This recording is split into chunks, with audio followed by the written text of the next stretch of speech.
Hello everyone, সবাই কেমন আছো? তো আজকে আমি ভীষণ মজার একটা ব্রেকফাস্ট রেসিপি শেয়ার করেছি। তো মাখা বেলার কোনো ঝামেলা ছাড়াই ঝটপট পরোটা আর সাথে মজাদার একটা টমেটো চাটনি মাত্র 10 মিনিটের মধ্যে তৈরি করে কিন্তু পরিবেশন করতে পারো। তো এই পরোটা আর চাটনি যেমন টেস্টি তেমনই কিন্তু হেলদি। তো ভীষণ মজার হয়, কিন্তু অবশ্যই একবার এভাবে বানিয়ে খেয়ে দেখো। আশা করছি বাচ্চা থেকে বড় সবারই খুব পছন্দ হবে।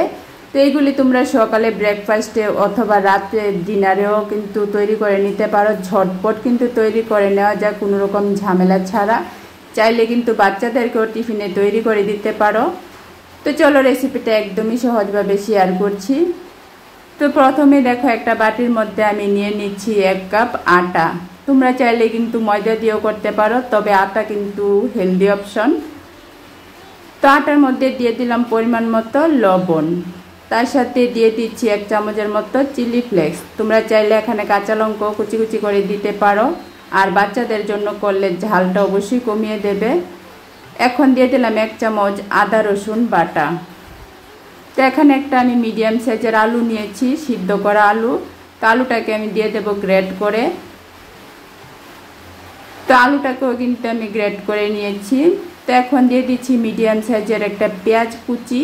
তো পেঁয়াজটা কিন্তু একদম কুচি কুচি করে কেটে নিয়েছি। তারপর দিয়ে দিচ্ছি আধা চামচ গোটা জিরা। এখন দিয়ে দিচ্ছি আধা চামচ গরম মশলার গুঁড়া। তো এই শুকনো উপকরণগুলি একটু ভালোভাবে মিশিয়ে নিচ্ছি। ভীষণ মজাদার পরোটা হয় কিন্তু কোনো রকম মাখা বেলার ঝামেলা ছাড়াই। অবশ্যই একবার বানিয়ে খেয়ে দেখো, ভীষণ টেস্টি হয়। তো সব কিছু মিশিয়ে কালারের জন্য দিয়ে দিলাম সামান্য একটু হলুদ। তো এখন জল দিয়ে আমি এই আটাটাকে গুলে নেব।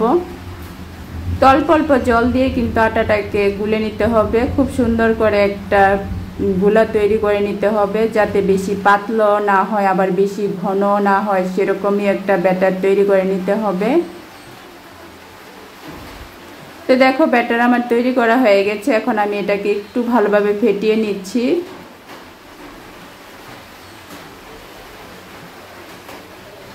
তো দেখো আমার কিন্তু ফাটানো হয়ে গেছে। তো তোমরা চাইলে এভাবেও বানাতে পারো পরোটাগুলি। তো আমি এই পরোটার টেস্ট দ্বিগুণ বাড়ানোর জন্য এর মধ্যে দিয়ে দিচ্ছি 2 চামচের মতো বেসন, আর সাথেই দিয়ে দিচ্ছি কেসুরি মেথি। তো এগুলি সম্পূর্ণ অপশনাল, তোমরা চাইলে এগুলি ছাড়াও করতে পারো। তবে বেসন আর কেসুরি মেথি দিলে কিন্তু এই পরোটার স্বাদ কিন্তু দ্বিগুণ বেড়ে যায়। যেমন সুন্দর ফ্লেভার হয়, তেমনই কিন্তু খেতে ভীষণ ভালো হয়। তো এখন আবারও সব কিছু আমি মিশিয়ে নিচ্ছি। তো সব কিছু ভালোভাবে মিশিয়ে ব্যাটারটা আমার তৈরি করা হয়ে গেছে। তো এখন এটাকে আমি 5 মিনিট ঢাকনা দিয়ে রেখে দিচ্ছি, আর ততক্ষণে আমি মজাদার একটা চাটনি তৈরি করে নিচ্ছি। তো তার জন্য গ্যাসের চুলায় আমি কড়াই বসিয়ে দিয়ে দিলাম সরিষা তেল। এই চাটনিটা অবশ্যই সরিষা তেলের মধ্যে করবে, তবেই কিন্তু টেস্ট ভালো হয়। তো এখন দিয়ে দিচ্ছি টমেটো। এখানে আমি 4টা মিডিয়াম সাইজের টমেটো ভালোভাবে ধুয়ে 2 ভাগ করে কেটে নিয়েছি। তো টমেটোগুলি দেওয়ার পর এখন দিয়ে দিচ্ছি 15 থেকে 20 কোয়ার মতো রসুন। তো এখন এটাকে আমি ঢাকনা দিয়ে 2-3 মিনিট বসিয়ে রাখবো। তো 2-3 মিনিটের মধ্যেই কিন্তু টমেটো খুব সুন্দর করে কিন্তু নরম হয়ে যায়। তো দেখো 3 মিনিট পর ঢাকনাটা উঠিয়ে নিয়েছি। টমেটো কিন্তু খুব সুন্দর নরম হয়ে গেছে, খোসাগুলি কিন্তু উঠে আসছে। তো এখন কিন্তু আমি টমেটোগুলিকে উঠিয়ে নেব। তো এই চাটনিটা কিন্তু ভীষণ মজার চাটনি হয়, অবশ্যই বানিয়ে খেয়ে দেখতে পারো। তো টমেটোগুলি উঠিয়ে নিয়েছি, আর রসুনগুলিকে আর একটু ভেজে নিচ্ছি, আর একটু নরম করে নিচ্ছি। টমেটোগুলি নরম হয়নি তার জন্য। তো দেখো টমেটোগুলি ঠান্ডা হয়ে যাওয়ার পর আমি কিন্তু খোসাগুলি ফেলে দিয়েছি। তো এখন এর মধ্যে দিয়ে দিচ্ছি সামান্য একটু বিট লবণ, আর দিয়ে দিচ্ছি আধা চামচ চিনি। তো এখন দিয়ে দিচ্ছি সামান্য একটু ভাজা জিরার গুঁড়া। তো এখন এগুলিকে আমি ভালোভাবে মিশিয়ে নিচ্ছি। তো তোমরা চাইলে হাত দিয়েও কিন্তু মেখে নিতে পারো। তো মাখা হয়ে গেছে। তো এখন এর মধ্যে আমি দিয়ে দিচ্ছি কাঁচা লঙ্কা আর পেঁয়াজ। তো এখানে 2টা কাঁচা লঙ্কা আর একটা মিডিয়াম সাইজের পেঁয়াজ কুচি কুচি করে কেটে দিয়েছি। তো এখানে বিট লবণ আর ভাজা জিরার গুঁড়া আর চিনি দেওয়ার ফলে কিন্তু এই চাটনির টেস্ট কিন্তু ভীষণ মজাদার হয়। অবশ্যই এইগুলি দিয়েই চাটনিটা তৈরি করার চেষ্টা করবে। তো আমার চাটনি কিন্তু রেডি। তো এদিকে 5 মিনিট রেস্টে রাখার ফলে আমার ব্যাটারটাও কিন্তু সব কিছু খুব সুন্দরভাবে সেট হয়ে গেছে। আর আমি কীরকম ঘনত্ব বা পাতলা রেখেছি সেটাই তোমাদেরকে দেখিয়ে দিচ্ছি। তো বেশি পাতলাও করিনি, আবার বেশি ঘনও করিনি। তো এখন পরোটাগুলি বানিয়ে নেব। তার জন্য গ্যাসের চুলায় কড়াই বসিয়ে তার মধ্যে সামান্য একটু ঘি দিয়ে দিলাম। তো ঘিটাকে আমি সমস্ত কড়াইয়ের মধ্যে ভালোভাবে ছড়িয়ে দিচ্ছি। তো কড়াইটা হালকা গরম হয়ে যাওয়ার পর এখন আমি ব্যাটারটাকে একটু নাড়িয়ে তারপর কিন্তু দিয়ে দেব। তো অবশ্যই ব্যাটারটা দেওয়ার আগে একটু ভালোভাবে নাড়াচাড়া করে নিতে হবে। তো এখন আমি বড় চামচের 1.5 চামচ দিয়েছি ব্যাটার দিয়ে এখন কড়াইটা ধরে এভাবে ছড়িয়ে দিচ্ছি।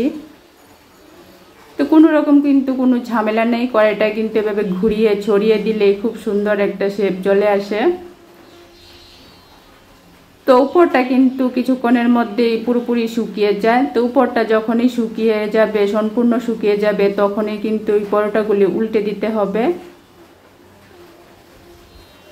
তো দেখো উলট পালট করে সামান্য একটু ঘি দিয়ে উপর দিয়ে ঘি দিয়ে উলট পালট করে মিডিয়াম আঁচে পরোটাগুলি কিন্তু কয়েক মিনিটের মধ্যেই কিন্তু অনেকগুলি পরোটা ভেজে নেওয়া যায়।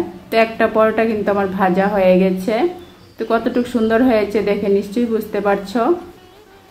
তো এভাবে আরেকটা পরোটা আমি তোমাদেরকে বানিয়ে দেখাচ্ছি। একইভাবে কিন্তু 1.5 হাতা ব্যাটার দিয়ে আমি কড়াইটাকে ঘুরিয়ে ছড়িয়ে দিচ্ছি। তো এই পর্যায়ে তোমাদের কাছে আবারও রিকোয়েস্ট করছি, আমার আজকের রেসিপি যদি তোমাদের একটুও ভালো লেগে থাকে তাহলে প্লিজ একটা লাইক করে দিও। আর অবশ্যই আমার চ্যানেলটাকে সাবস্ক্রাইব করে দিও আমার নতুন নতুন ইউনিক রেসিপিগুলি দেখার জন্য। তো উপরটা ভালোভাবে শুকিয়ে যাওয়ার পরেই কিন্তু উল্টে দিতে হবে। তো দেখো এভাবে কিন্তু আমি সবগুলি পরোটাই কিন্তু ভেজে নিচ্ছি একইভাবে। একদমই কম তেলের মধ্যে কিন্তু এই পরোটাগুলি ভেজে নেওয়া যায়। তোমরা চাইলে, আমি ঘি দিয়ে ভেজেছি, তোমরা চাইলে তেল দিয়েও ভাজতে পারো। একদমই নামমাত্র তেলের মধ্যে কিন্তু সবগুলি পরোটা আমি ভেজে নিয়েছি। তো এখানে আমি আজকে পরোটাগুলি ঘি দিয়ে ভেজেছি, তোমরা চাইলে বাটার অথবা তেল দিয়ে কিন্তু ভেজে নিতে পারো। এভাবে সবগুলি পরোটা কিন্তু আমি ভেজে নিয়েছি। তো খুবই কম সময়ের মধ্যে কিন্তু ঝটপট এই ব্রেকফাস্টটা কিন্তু তৈরি করে নিতে পারো, অথবা রাতে কিন্তু ডিনারও এরকম রেসিপি তৈরি করে কিন্তু তোমরা পরিবেশন করতে পারো, ভীষণ টেস্টি হয়।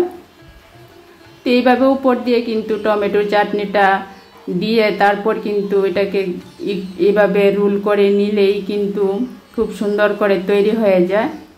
এভাবে কিন্তু রোল করে তোমরা বাচ্চাদেরকে স্কুলের টিফিনও দিয়ে দিতে পারো। তো ভালো লাগলে অবশ্যই লাইক কমেন্ট শেয়ার করো। আবারও নতুন নতুন রেসিপি শেয়ার করব। ততক্ষণের জন্য ভালো থেকো, সুস্থ থেকো, টাটা।